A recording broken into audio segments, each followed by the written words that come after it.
Kinalabaw ni Lebron ang Pacers, nagflex pa ng muscle, gigil na gigil si AD, grabe si Austin Reeves. In-season tournament finals, Los Angeles Lakers versus Indiana Pacers. Opening frame, naging dikitan lang ang laban pero maaga nakapagdomina sa loob si Anthony Davis, double digit na sa second quarter, 13 points para kay AD. Solid ang naging depensa ng Lakers, maaga nakapag-commit ng turnover si Tyrese Haliburton. Awkward pa ang tira sa mga Lakers defender pero hindi makalayo ang LA Lakers. Under 5 minutes, pinasok si Austin Reeves. Maagang nakapagbigay ng impact si Reeves. Ganda pa ng move na ginawa niya dito to the end of first quarter. Stop and pull up jumper. Off balance na pero naipasok pa din. 7 points si Austin Reeves, 4 points naman para kay LBJ. Second quarter, mainit pa rin si Austin Reeves, another 2 points, parang lumilipad lang sa ere si Reeves. 2-man game sila ni The King, grabe si Lebron ng bully sa ilalim, literal pang sinuwag si Buddy Hield, nagflex pa si LBJ. Lebron James coast to coast lumusot sa 2 defender, umakyat na sa 8 points ang abante ng Lakers dahil kay LBJ. Habang pahinga si The King, very active pa rin si Lebron, tinuruan pa ng play si Anthony Davis. Tirahin daw sa chest sabi ni LBJ, nakinig naman si AD, bully ball ang ginawa kay Turner.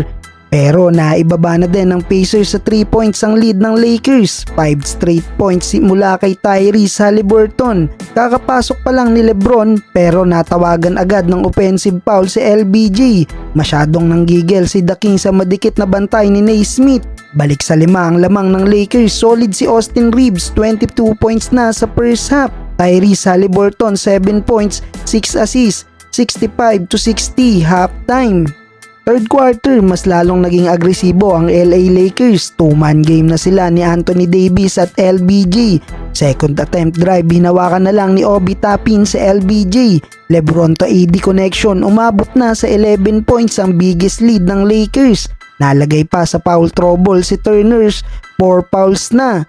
Natamaan naman sa junior si Anthony Davis, bahagyayang ininda ni AD pero naka-attack mode pa rin si Lebron, gusto pang i-posterize si Naismith sa dunk attempt na to.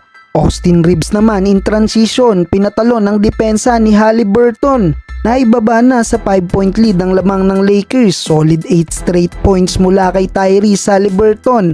First 3-point ng Lakers mula kay Taurean Prince. Double digit sana ang hahabulin ng Pacer Benedict Mathurin 3-pointer to beat the buzzer, 90-82.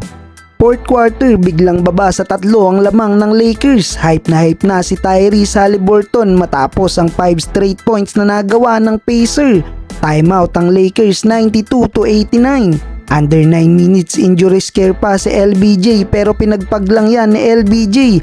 Another driving layup mula kay Lebron. Dikitan lang ang laban, solid block from Anthony Davis led to pass break point ni Cam Reddish. Gigil na si AD. Sagutan ng tres si Turner at Cam Reddish pero takeover mode na si Anthony Davis. Hindi na rin naibaba pa ng Pacers sa single digit ang lamang ng Lakers. Kaya naman sa huli panalo ang Lakers, first ever champion ng in-season tournament.